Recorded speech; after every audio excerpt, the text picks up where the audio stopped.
All right, this is turning into a fun little tradition. Every Thursday night after the big game on national TV, or I guess on Amazon Prime TV, we get to talk. And today it was a good one. It was Chargers and Chiefs, and Kansas City ended up prevailing.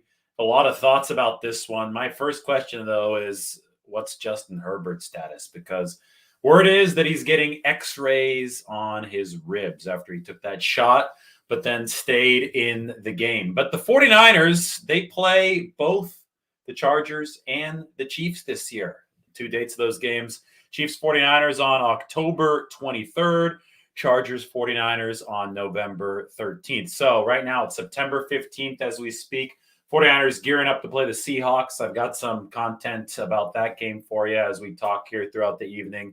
But roughly a month away from Chiefs 49ers and 2 months away from Chargers 49ers. So, I mean, if it's a fractured rib for Justin Herbert, you'd think that he'd be, even if he has to miss some time, you'd think he'd be back for that November 13th game at Levi Stadium. So we can take this at face value, just evaluate what we saw today. It was entertaining football. It was some heroic football from Justin Herbert late. I mean, how the hell did he go from that third down give up play where it looked like he was just in way too much pain to throw the football, right? He just waved the white flag, to that fourth down pass. I think it was the Joshua Palmer, just a seed over the middle.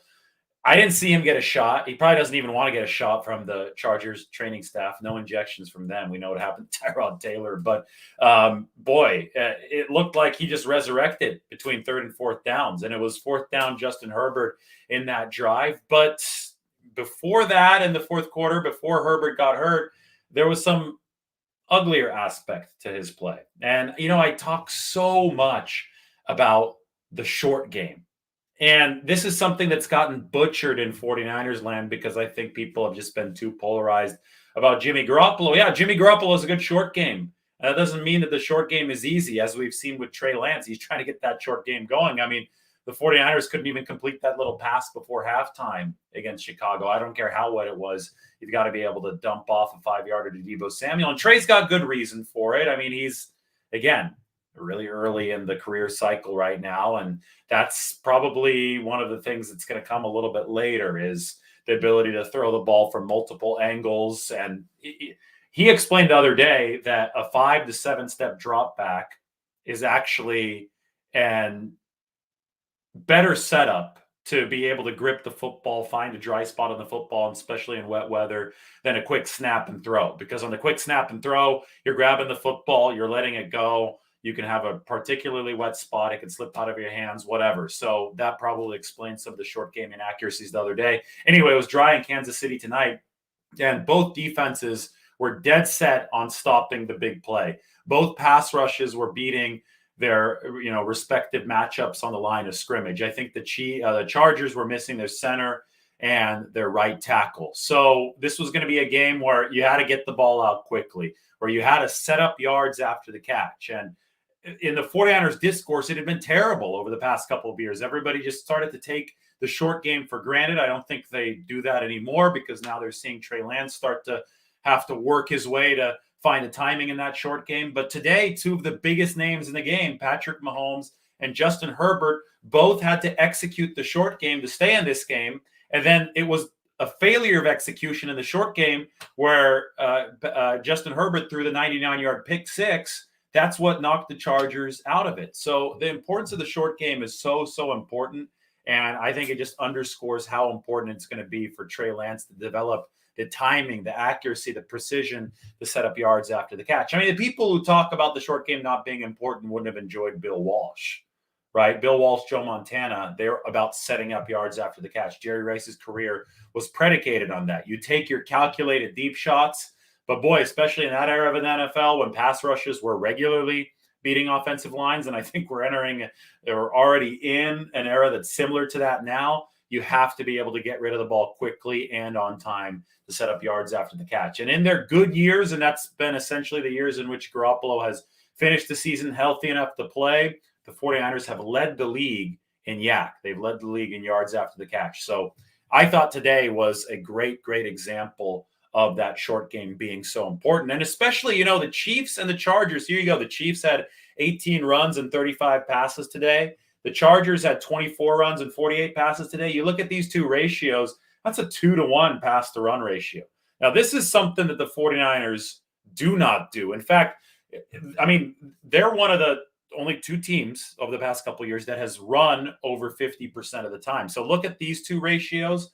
This is passing 2/3 of the time, right? This is passing. I mean, 48-24, 35-18. We saw a pass-happy game today. That's something that the 49ers do not do. The 49ers are dead set on trying to control game flow, control clock. This is a Shanahan thing, while the rest of the league is moving to a more air raid, pass-happy approach. And to me, I mean, they play both of these teams, right? The 49ers play the Chiefs, and then they play the Chargers in October and November, respectively. What are these ratios? What's this ratio going to be when the 49ers play the Chiefs? What's it going to be from the 49ers side, too? And what's this ratio going to be from the 49ers side when they play the Chargers? Defensively, the 49ers believe that they can dictate the game, force you into more running calls because their pass rush is so good. They did it to the Bears the other day, although the Bears are never going to have this type of distribution that we've seen from the Chiefs or the Chargers. But the 49ers believe that their defense can force you into more runs. And B, the 49ers are going to run a lot to force the opposing offense off the field. They're going to try to control time of possession. Anyway, this was a close game between the Chiefs and the Chargers. And you still see, as I'm cycling between these two divisions of run and pass, even in this close game, both teams were extremely pass happy. My question, when these two dates hit, when the 49ers play the Chiefs and then when they play the Chargers at Levi's, are the 49ers able to control game flow the same way that they control game flow essentially against everybody that they beat, right? If they can control game flow, they usually win. Last week was an exception. They controlled game flow. A couple things went against them in the second half and they lost. But Super Bowl 54, the 49ers controlled game flow for a good 3+ quarters. And then the dam ruptured, right? And then they lost that game. But I think that it is a fascinating case study to see Kyle Shanahan, who plays a very different style than these pass-happy teams. And it's impossible to argue that it hasn't worked. In the 2 seasons in which Kyle Shanahan's quarterback one has been healthy enough to finish, and I say healthy enough because Jimmy Garoppolo wasn't fully healthy last year. We know that. He was dealing with 2 injuries. But in those 2 seasons, Kyle Shanahan's teams have made either the Super Bowl or the NFC Championship game, which is a much more impressive resume than the Chargers, for example. The Chargers, right, last year, they didn't make it to the postseason tournament. So you can praise Justin Herbert. You could talk about how good of a quarterback he is all you want, and I'm very happy to do that. I love Justin Herbert, but it takes a lot more to make it as far as the 49ers have in 2019 and 2021. All right, I want to talk some 49ers specific stuff here before I get to some questions and we talk a little bit more about the Thursday night game, specifically Talanoa Hufanga's leadership. That's what I wrote about. This is the article up on The Athletic. I'm going to grab the link, copy and paste it into the chat section. This is Talanoa Hufanga leading the way, not actually leading the way, but for my article, Talanoa Hufanga leading the way in talking about 49ers matchups against Seattle. This is obviously going to be on Sunday. Check out the chat section. You have the link in there, and I'm going to put that down on the comment section as well. But this was remarkable to me. Talanoa played a hell of a game against the Chicago Bears. 11 tackles, 6 run stops. A run stop is defined as a tackle that stops a running play before the efficient line to gain. PFF tracks them.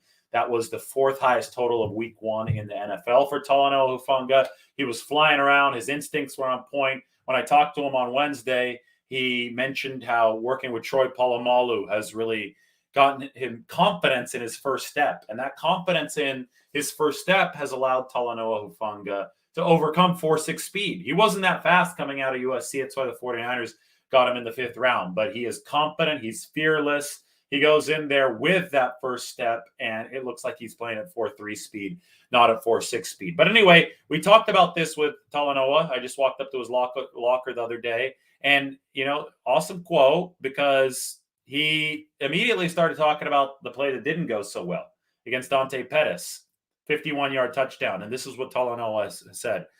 If we could do it again, just put it all on me, Hufanga said at his locker Wednesday. Whatever touchdown is made has to be on the safety because we're the last line of defense. I'll take any blame for any touchdown that happens. because I don't want to throw anybody under the bus. That's not their fault. It's always on the safety.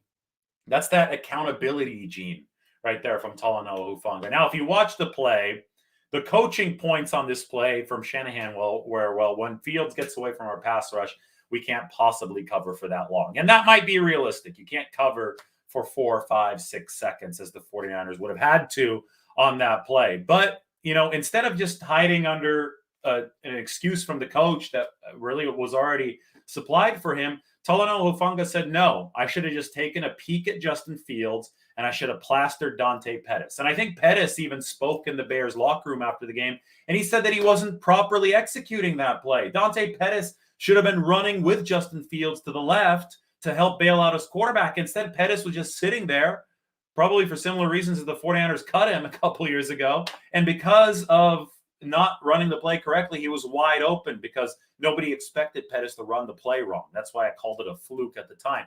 Lo and behold, Pettis was there. He caught the ball. There was no 49er within 16.2 yards of him, according to NFL Next Gen stats. And that's why Pettis was able to run into the end zone. So regardless of the flukiness of the play, regardless of what should have happened, Talanoa Hufanga stepped up and told me, you know what? I should have plastered Pettis. It's on me. Safety is the last line of defense. That is accountability. And that's definitely something that will start, bringing you closer, getting that C on your chest as a captain. And I thought that was really impressive from Talanoa Hufanga. So that's what I wrote about in this article. Talanoa Hufanga and the 49ers defense focuses on key matchups against Seattle, because let me tell you something. There was something similar to that Pettis play in the Seahawks game on Monday night against the Denver Broncos. You guys remember the first touchdown? You had Geno Smith, who's obviously coming off a great performance, 23 of 28. Well, one of those completions, pocket collapsed. Denver pass rush got to him, but Geno got away, moves up toward the line of scrimmage. And when he gets to the line of scrimmage, just like Justin Fields got away from Eric Armstead and got to the line of scrimmage, Geno had a receiver wide open, just like Pettis was wide open for the Bears. For the Seahawks, it was Will Dissly, the tight end. Geno hit him, easy score. So if a quarterback has elusiveness, he's going to occasionally get away from your pass rush. That's why NFL coaches like quarterbacks with escapability. That's why one big reason why the 49ers have Trey Lance right now at their QB1 position, because Kyle Shanahan believes in how that escapability can stretch out plays. But anyway, if that escapability is present, the secondary is going to have more strain. The Denver secondary obviously failed when they didn't cover Will Dissly. And now, if you look at the 49ers working against the Bears last week, the secondary strained and wasn't able to cover Dante Pettis. So the moral of the story moving forward is that the 49ers absolutely must stay disciplined on the back end, because Geno Smith did show some escapability in week 1 against the Denver Broncos. And that's going to be one of the challenges. Hufanga is going to be part of one of those challenges for the 49ers here moving into week 2. But there are a couple matchups that I wrote about here. One is Charvarius Ward against DK Metcalf. I mean, the 49ers got a big money corner, $13.5 million a year for matchups just like this. He didn't get tested against the Bears.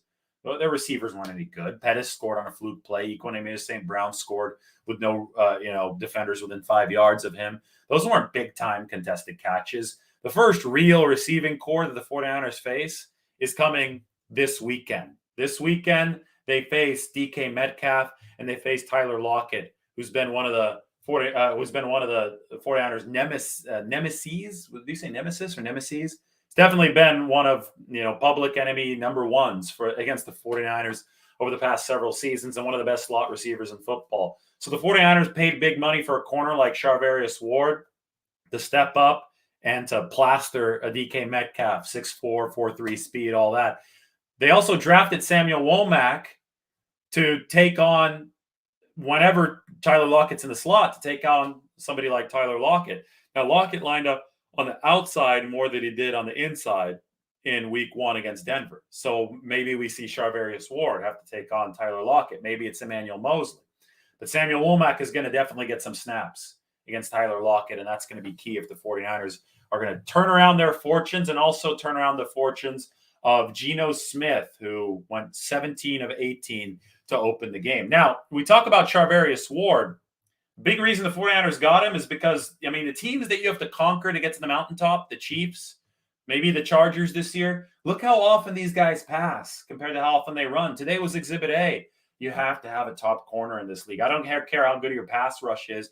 You have to have a premier corner on top of that to feed the pass rush. And that's a big reason why the 49ers went out and signed Ward. And now we get to see Ward in action against the true alpha receiver in DK Metcalf on Sunday in 49ers Seahawks. But boy, the game that we saw tonight fired me up for the rest of the season because we get to see both the Chiefs and the Chargers coming to Levi's later this season. It's going to be really, really fun stuff. Article up on your screen, Talanoa Hufanga and the 49ers defense focus on key matchups against Seattle. So be sure to check that out. And guess what? I'm about to check out the comment section as you guys file in here on this beautiful Thursday night. Maybe we'll play some highlights here in a little bit. First, we're going to answer some questions, see what's on everybody's mind as 49ers Seahawks week approaches. Herbert had guts tonight. Yeah, I thought he did. And it reminded me there wasn't enough appreciation, I think, from the general public for what Jimmy Garoppolo did down the stretch last year, right? Torn ligament in his thumb. Then he hurt the shoulder against Dallas. Then he kept on fighting, played even in the cold in Green Bay. I think it was really clear he was compromised by injury when you saw that efficiency dip there toward the end of the season. But he still got it done to the point where the 49ers were on the doorstep of the Super Bowl. So quarterbacks playing hurt, you got to tip your cap. And today, Herbert did it. We'll see what the extent of the rib damage is. Is Chase Daniel any good? I don't know. We will see if Chase Daniel is any good. I mean, he's a career backup. He's made $41 million over his career, but we'll see. Only real 49er fans support Jimmy. I don't know. I know there's a bunch of like quarterback wars going on. I don't really get involved. I just like to report what's going on. Yep, everybody post your questions. Let's go through these questions and we'll go from there. Mike, we'll say hello to Mike in Visalia, California, telling everybody to post questions. Yep, it does seem like Kittle will be out. He was out of practice again on Thursday. I reported that from the field today. We'll see. Maybe he's a last minute, activation. But to be honest, they had a better roster than Chicago. They have a better roster than Seattle. They don't need Kittle to win. They need to execute with what they have to win. You could slow play Kittle. You don't want this to linger all season, but you have to execute with what you have. That is the key for the 49ers. All right. Jason asks, was last week a wake-up call for the team as a whole? I'm hoping to see the team bounce back and play the football they know how, with less penalties and tightened up execution. I mean, anytime you lose, it's a wake-up call, but this is the NFL. Some games are going to be bad. Some games are going to be good. The opposition is paid too. Hey, the 49ers in 2019 had 11 penalties in the season opener, but nobody talks about that because they actually won the game against Tampa Bay. They weren't so fortunate in Chicago. They didn't escape with a win with those 12 penalties. But the good news is that 17 games are on the schedule. So the 49ers have only played one, and there are 16 games still to go.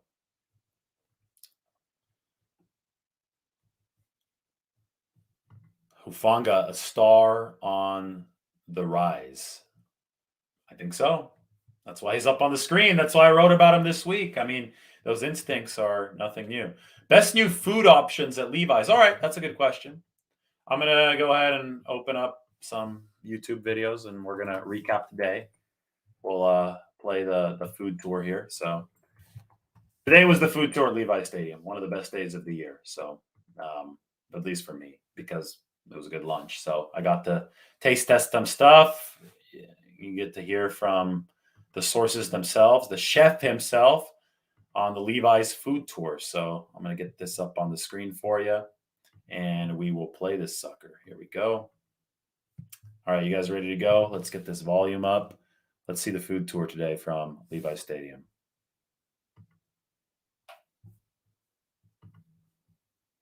It is one of my favorite days of the year, food tour day at Levi's Stadium. They introduce all of the new goodies behind us, and I get a nice big lunch. So I had executive chef of Levi's Stadium, John Severson, give me a tour of all this new food.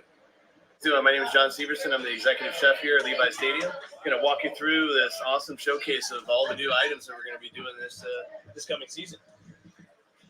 Starting right here, one of my favorite dishes, 49-ounce porterhouse steak board.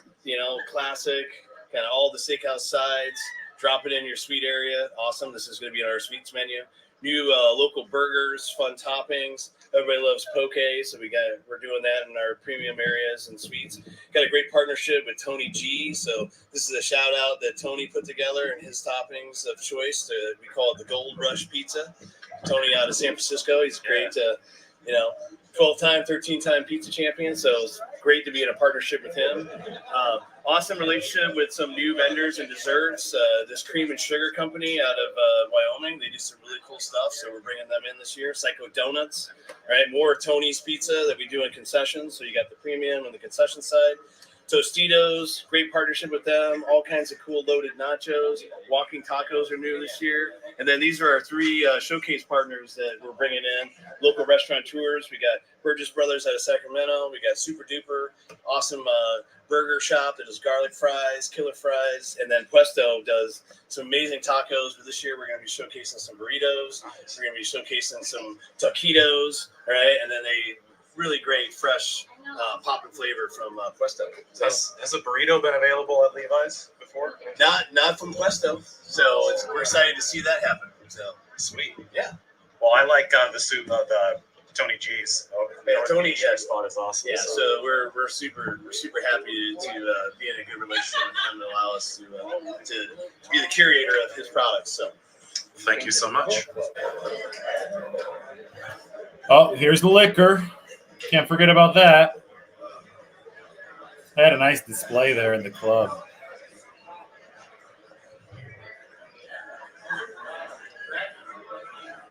And we will finish up with the ice cream sandwich.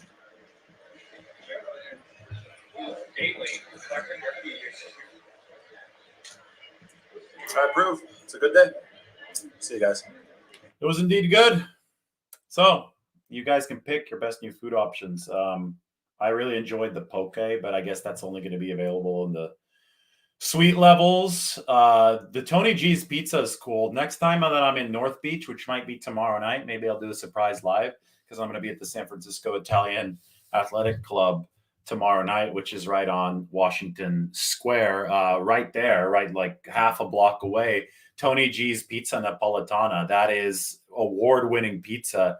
As you heard Chef Severson say in that video, Tony G's won 13 or 14 world pizza titles. So world title pizzas right on Washington Square in North Beach in San Francisco. So that's Tony Gimignani. He has his slice house. He has his pizza place, that 49 flavor pizza, whatever he calls it, at Levi Stadium. Anyway, I could walk right by Tony's tomorrow. We could do a 49ers YouTube live, and I could show you what it's all about at Tony's. Maybe say hi to Tony himself, but I doubt he'll be there tomorrow on a Friday night, probably enjoying himself on the weekend. But they try to get some local flavor in there, obviously. The burritos are nice. You guys know how big of a burrito fan I am. I cannot wait. I had a burrito tonight after the game, but I didn't go to my favorite place. I went to the Little Chihuahua here, not too far away. But my favorite spot, Taqueria Cancun, 19th and Mission. Going to have to do a show from there when we could talk a little bit more 49ers football. All right, let's move back to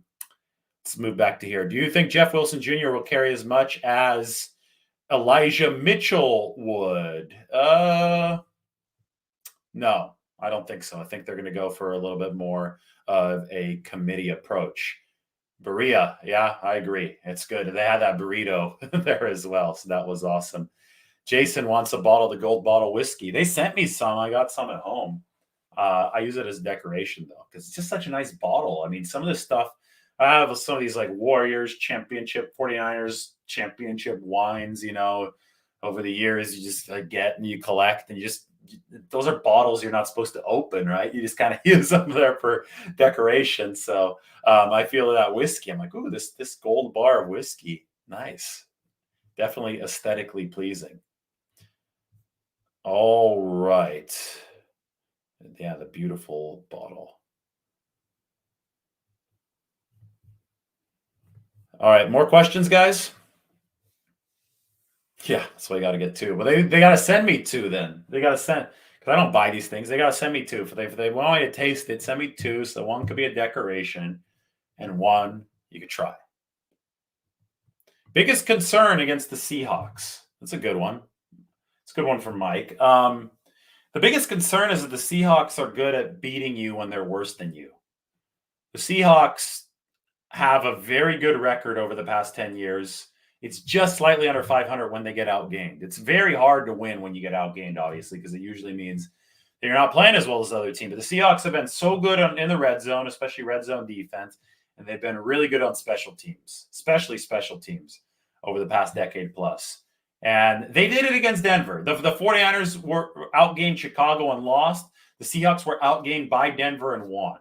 So the Seahawks are obviously the same old Seahawks, even without Russell Wilson. They could still steal a win. That's a huge concern for the 49ers. They get beat at the margins of this game, at the red zone, goal line, whatever, on special teams, and they lose again. Now, last year, the 49ers special teams were hideous, atrocious against the Seahawks. They lost 25 expected points on special teams in those 2 games. They were both close games. So with a little bit of better special teams execution, 49ers beat the Seahawks twice last year. They win 2 more games. Instead of going 10-7, the 49ers go 12-5. Would have been a big difference, right, last year. But alas, it didn't happen. They now have Brian Schneider, who not only is a new special teams coordinator for the 49ers, but he's the Seahawks' former special teams coordinator. Most of this Seattle magic over the course of the past decade, pulling out all these games, has come courtesy their special teams. And that's courtesy Brian Schneider. Now Schneider takes that role for the 49ers. That's full circle. It all comes back around. And the 49ers hope that that is the trick toward winning at the margins against Seattle. Because rest assured, they're better than Seattle. Talent-wise, the 49ers are better. But they can lose a game in which they're better if they don't execute at the margins. Is Herbert hurt? Yes, it looks like he is. Rib injury undergoing x-rays. But we'll see how long he's going to be out, if at all. Because he stayed in the game after the initial injury. Do I think that Jordan Mason will get some touches this Sunday? Depends. Yeah, I think he will because, I mean, he was active last week, and now everybody moves up a rung in that pecking order. It's time for the youngsters to grow up. We'll see where Marlon Mack is, but, God, it'd be hard for me to believe they just picked him up off the street and then he plays right away. But, I've seen crazier things. I'm just going to wait and see. It's always hard to get a beat on the running back position. It really is. Especially with the 49ers. I don't think the 49ers want to trade Jimmy Garoppolo right now. You see the way that Trey's playing, like how physically he's playing. He's inflicting bruises. He's taking bruises. And, until Trey develops into the type of accurate passer that the 49ers need him to develop into, there's going to be a lot of running for him. There's going to be a lot of abuse that he takes. And he is one hit away, one injury away from the 49ers having to go to Brock Purdy at that quarterback position. And I don't know if they're ready to go to Brock Purdy at quarterback yet this year.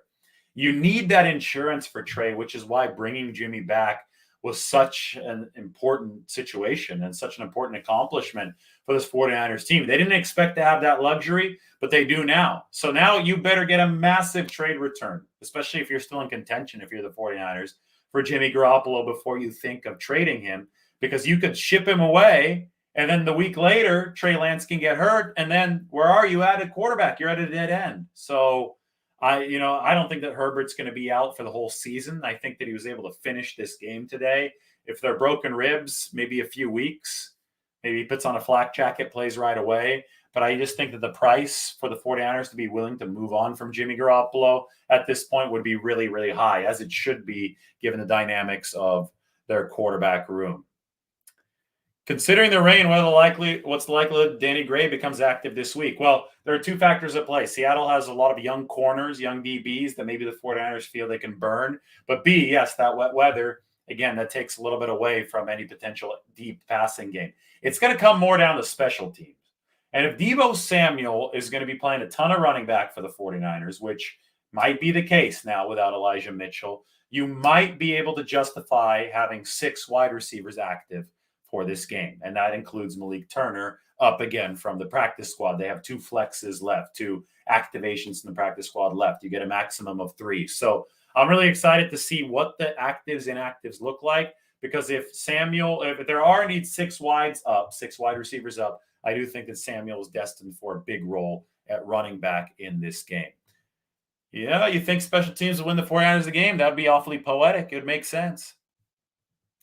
Will Trent Williams' foot twitch be corrected? Well, I asked Trent about it today in the locker room, and he didn't think it was a concern. It was, I don't even know if he knew about the tweet from, or it wasn't a tweet from, it was a tweet from a reporter about what Dominique Robinson said in the locker room. And the truth is that Trent Williams was mainly faced up against Robert Quinn in the game against the Bears, not against Robinson, who was working against Mike McGlinchey on the other side. So it seems to me that this was just like a lot of bravado from Robinson trying to, oh, look, we cracked the code. We beat Trent Williams. Well, I mean, you were working against McGlinchey, not against Trent Williams against the Bears.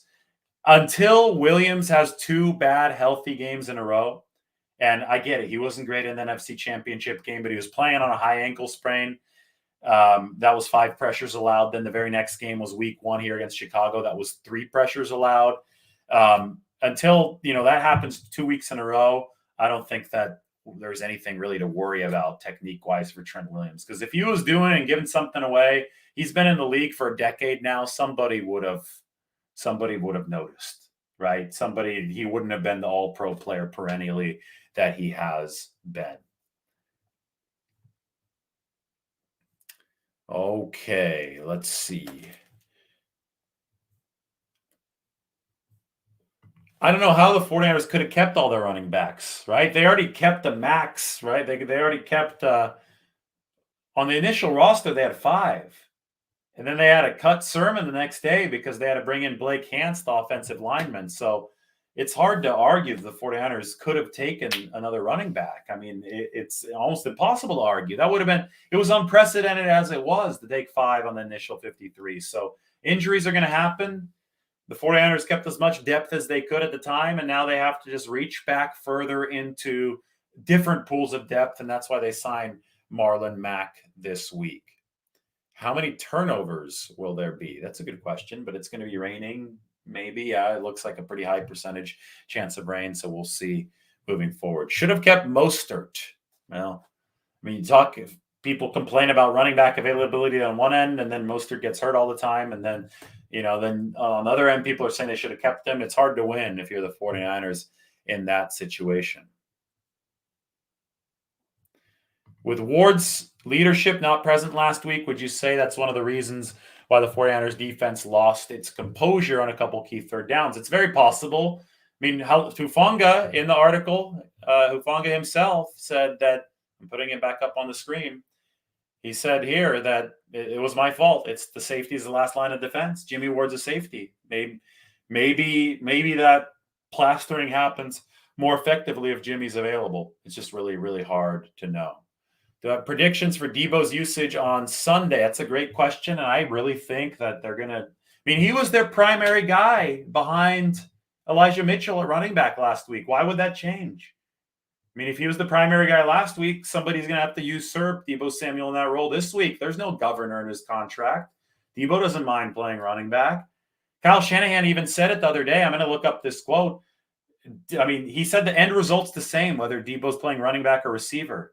He's plowing over defenders regardless. He catches the ball, plows somebody over. He gets the handoff, he plows somebody over. If Deebo's the 49ers' best option at running back, Deebo is going to play running back in this game. It's as simple as that, especially if the runs are perimeter runs. He's still running over the same types of people, defensive backs, smaller bodies, that he does at the receiver position. So, Mason will probably be active on Sunday, yes, but I think the Deebo Samuel, until unseated, if he's the best option to be getting a lot of these carries behind Elijah Mitchell, who's now available, Deebo Samuel is going to get these carries. Yeah, I mean, this wasn't a great play from Jimmy Ward. You talk about, I mean, it was a meltdown for the 49ers, right? So you had Tart drop the pick, and then right after that, Ward had that personal foul against Odell Beckham. It was almost like he was trying to avenge the Odell Beckham hit after the interception in the Monday Night Football game. I mean, Jimmy is a really good football player. Jimmy typically knows how to straddle that line, the shit talking line, the villain kind of line, right? He knows how to keep that talk and not, go into the flag area of the football field, not penalty flags, but he did incur a costly penalty in the NFC title game. Hit that sub button. We're 496 away from 20,000. Got about 200 people on right now.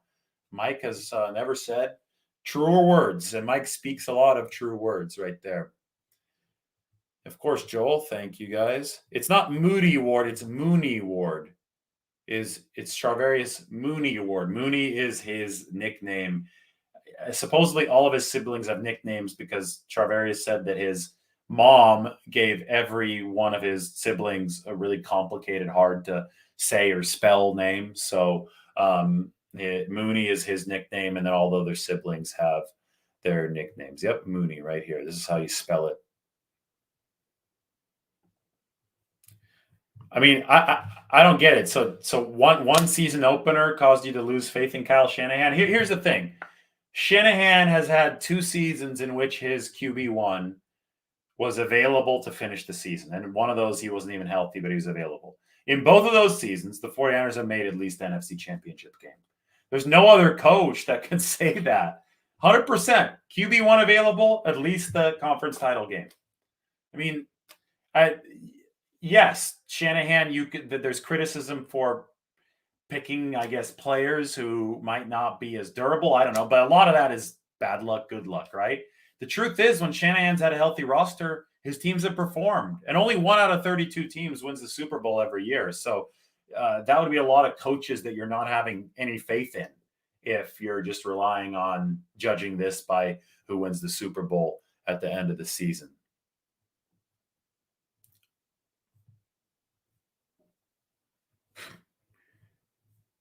You guys are funny. Just looking through some of these comments.